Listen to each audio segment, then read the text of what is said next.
Ini adalah tahun kelima sejak manusia menghilang. Jalanan di bumi, semuanya hilang dan tertutupi rumput hijau. Singa dan harimau yang berhasil kabur dari kebun binatang. Dan juga badak, berada di dalam kota, di pusat kota. Sekarang menjadi hutan. Tahun ke-20 sejak manusia menghilang. Tinggi laut mulai naik. Tidak ada manusia, seperti kota London ini, dengan mudahnya tenggelam dalam lautan. Tahun ke-25 sejak manusia menghilang. Bangunan kota akan tertutupi tanaman. Tumbuhan akan hidup. Menghilangkan jejak manusia. Tahun ke-50 sejak manusia menghilang. Transportasi yang biasanya di jalan, akan mulai hancur, dan menjadi sampah. Bangunan yang ditinggalkan, menjadi bangunan bersejarah.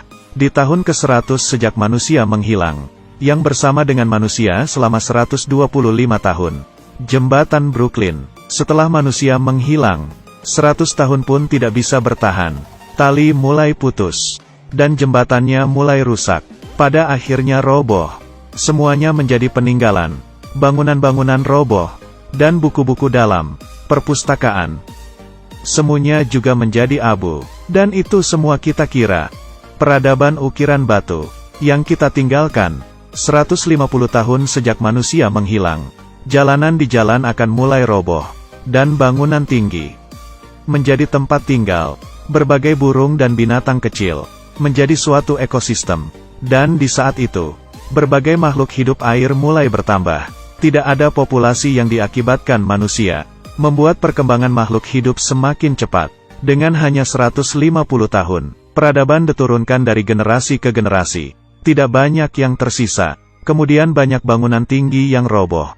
Ini adalah di tahun ke-200 sejak manusia menghilang. Menara Eiffel akan roboh. Di tahun ke-500 sejak manusia menghilang, bangunan lainnya juga akan mulai terpisah. Rata-rata tiap bangunan sudah kehilangan beberapa.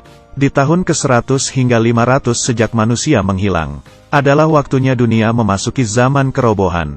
Pada tahun ke-1000 setelah manusia menghilang, kota yang sudah dikuasai tumbuhan pun kembali menjadi bentuk bumi di awal mula. Manusia sudah hilang tanpa jejak.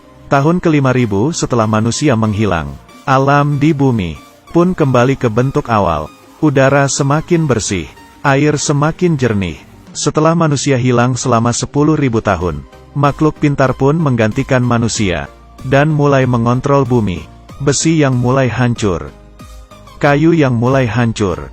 Di saat manusia menghilang selama 10.000 tahun, apakah masih ada bukti? Bumi begitu besar. Bahkan tembok raksasa, yang begitu panjang, dan piramida di Mesir pun menghilang. 10.000 tahun bagi manusia sangatlah lama. Tapi bagi planet bumi hanyalah sebentar. Bumi sudah hidup selama 4,6 miliar tahun. Bila diubah dalam bentuk jam, 10.000 tahun tidak sampai setengah detik. Nenek moyang sudah menghabiskan waktu puluhan juta tahun. Belajar untuk berdiri dan berjalan, merangkak dan makan. Tapi sejak revolusi industri pertama, kita menggunakan waktu yang tidak sampai 150 tahun. Membuat bumi menjadi hancur. Bumi hidup sebelum manusia muncul. Dan setelah manusia hilang pun bumi bisa memiliki hidup baru lagi. Bila manusia benaran hilang, bumi akan menjadi semakin baik. Tapi manusia tidak bisa meninggalkan bumi.